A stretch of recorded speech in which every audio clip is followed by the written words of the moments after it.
Dengerin baik-baik ya, dan jangan cuma sekadar lewat di telinga. Karena apa yang mau saya sampaikan ini bukan info receh, bukan juga sekadar kabar angin yang bisa Anda anggap, nanti aja deh dicek. Ini bisa menyentuh langsung ke hal yang paling sensitif dalam hidup kita, uang yang masuk ke rekening Anda, bahkan lebih dari itu, ini bukan sesuatu yang nunggu bulan depan, bukan juga tahun depan, ini bisa terjadi sekarang dalam proses yang lagi berjalan diam-diam tapi nyata. Dan kalau sampai Anda nggak paham alurnya, bisa saja hak yang seharusnya jadi milik Anda malah nggak sampai sepenuhnya. Lebih parah lagi, bisa hilang tanpa Anda sadari. Kedengarannya agak bikin deg-degan, harusnya memang begitu, karena situasi yang lagi terjadi ini bukan hal kecil. Kita lagi ada di tengah proses besar yang berjalan di level atas, yang dari luar kelihatannya biasa saja, nggak banyak yang ribut, nggak viral di mana-mana, tapi di balik layar ada keputusan penting yang sudah disahkan di level tertinggi negara.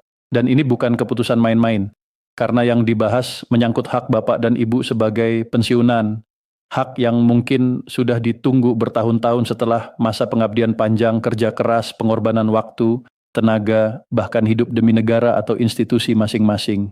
Tapi masalahnya bukan cuma soal hak itu ada atau tidak. Yang jauh lebih penting adalah apakah kita benar-benar paham cara kerjanya, karena kalau kita nggak ngerti alurnya, risikonya bukan cuma telat cair, tapi bisa lebih jauh, bisa sampai ada hak yang tidak diterima dengan benar. Dan ini yang sering banget luput dari perhatian banyak orang. Makanya di sini kita nggak mau bahas setengah-setengah. Kita akan ngobrol pelan tapi jelas, santai tapi tetap serius. Kita kupas semuanya, mulai dari isu kenaikan dana pensiun yang sudah lama ditunggu-tunggu, soal rapel yang nanti masuk ke rekening, sistem penyaluran yang sekarang dibuat lebih praktis, sampai satu hal penting yang sering diremehkan. Tapi kalau salah langkah, bisa bikin Anda harus mengembalikan uang dalam jumlah besar ke negara. Dan penting untuk digarisbawahi, semua informasi ini bukan gosip, bukan dari grup WhatsApp yang nggak jelas sumbernya, bukan juga kabar yang dipelintir, ini berasal dari dokumen resmi negara dan pernyataan pejabat yang berwenang. Artinya, ini bisa dicek sendiri kalau Anda mau lebih teliti. Oke, kita mulai dari fondasinya dulu biar jelas. Ada Peraturan Presiden Nomor 79 Tahun 2025 yang sudah resmi berlaku sejak pertengahan tahun lalu. Ini bukan wacana, bukan rencana yang masih digantung. Ini aturan yang sudah sah secara hukum. Di dalam peraturan ini, pemerintah menetapkan beberapa program prioritas nasional. Dan salah satu yang paling disorot adalah penyesuaian atau kenaikan gaji serta pensiun untuk aparatur sipil negara, mulai dari guru, tenaga kesehatan, TNI, Polri, sampai seluruh jajaran birokrasi pemerintahan. Artinya, ini kebijakan yang cakupannya luas banget. Bukan hanya satu kelompok kecil, tapi hampir semua yang masuk dalam sistem ASN dan pensiunannya. Nah, sekarang masuk ke pertanyaan yang paling sering muncul di mana-mana. Kapan uangnya cair? Kapan rapelnya masuk? Beneran atau masih lama?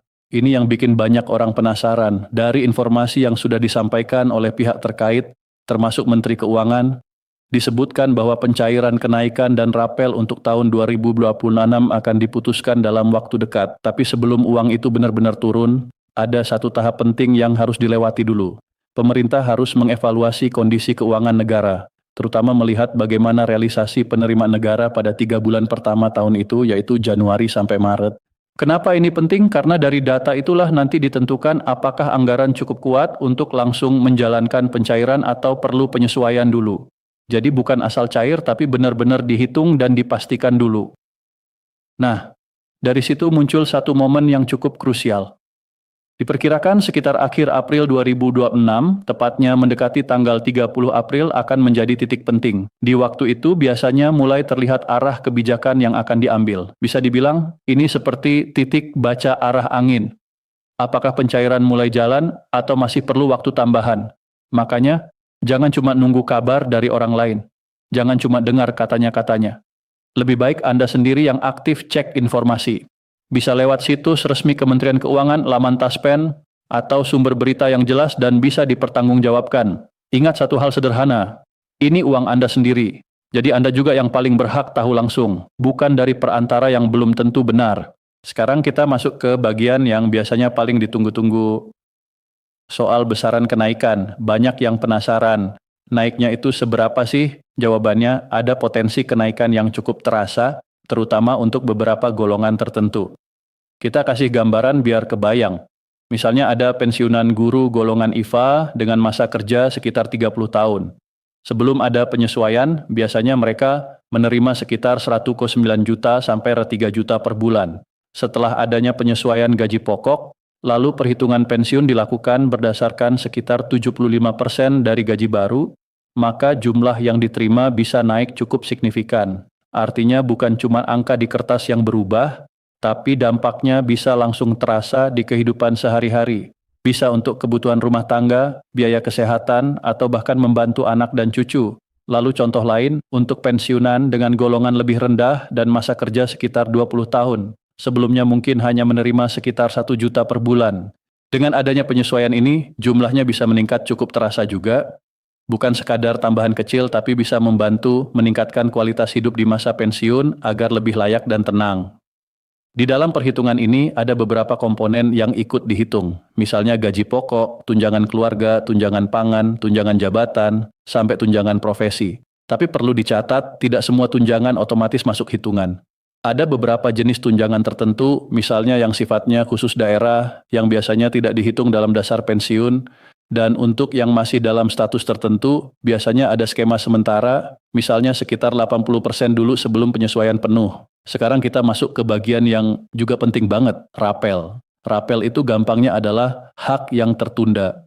Jadi uang yang sebenarnya sudah jadi hak tapi belum dibayarkan di waktu seharusnya karena proses administrasi atau penyesuaian sistem. Contoh simple, kalau kenaikan per bulan itu 500.000 tapi baru dibayarkan setelah 3 bulan, maka rapelnya adalah 1,5 juta yang masuk sekaligus. Kalau kenaikannya lebih besar, otomatis rapelnya juga lebih besar. Dan ini sering disebut sebagai dana segar, karena langsung masuk dalam jumlah sekaligus ke rekening. Pemerintah sendiri sudah menyiapkan anggaran besar untuk program ini. Bahkan disebutkan nilainya bisa mencapai puluhan triliun rupiah. Dan sebagian pencairan juga sudah mulai berjalan untuk beberapa penerima, tinggal menunggu kelengkapan dokumen dan proses di masing-masing instansi. Ada juga kabar tambahan yang cukup membantu, yaitu keterlibatan PT Pos Indonesia dalam penyaluran dana pensiun. Ini penting banget terutama buat pensiunan yang tinggal di daerah, karena sekarang tidak selalu harus ke bank. Dalam beberapa kasus, dana bisa diantar langsung ke rumah.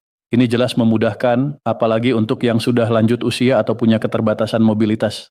Tapi di sisi lain, ada hal penting yang nggak boleh diabaikan.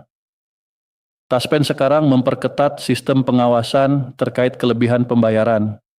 Karena sistem mereka sudah terhubung dengan data kependudukan, jadi setiap perubahan status bisa langsung terdeteksi. Kalau ada kelebihan pembayaran, maka itu wajib dikembalikan. Ada 5 kondisi utama yang wajib dilaporkan. Pertama, anak yang sudah menikah. Kedua, anak yang sudah bekerja. Ketiga, anak yang sudah berusia 25 tahun. Keempat, janda atau duda yang menikah lagi. Dan kelima, penerima yang meninggal dunia.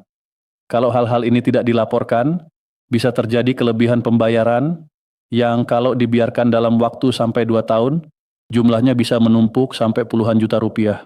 Dan itu wajib dikembalikan. Proses pelaporannya sebenarnya tidak rumit. Bisa lewat dokumen seperti akta nikah, KTP, kartu keluarga, atau surat keterangan kerja. Dan pelaporannya juga bisa dilakukan lewat beberapa jalur, call center, aplikasi, kantor cabang, atau mitra pembayaran. Kalau kita rangkum semuanya, sebenarnya sudah mulai berjalan. Peraturan sudah ada, anggaran sudah disiapkan, sistem penyaluran sudah diperbarui, bahkan PT Pos juga sudah dilibatkan untuk mempermudah distribusi. Titik pentingnya ada di sekitar akhir April 2026, sekitar tanggal 30 April.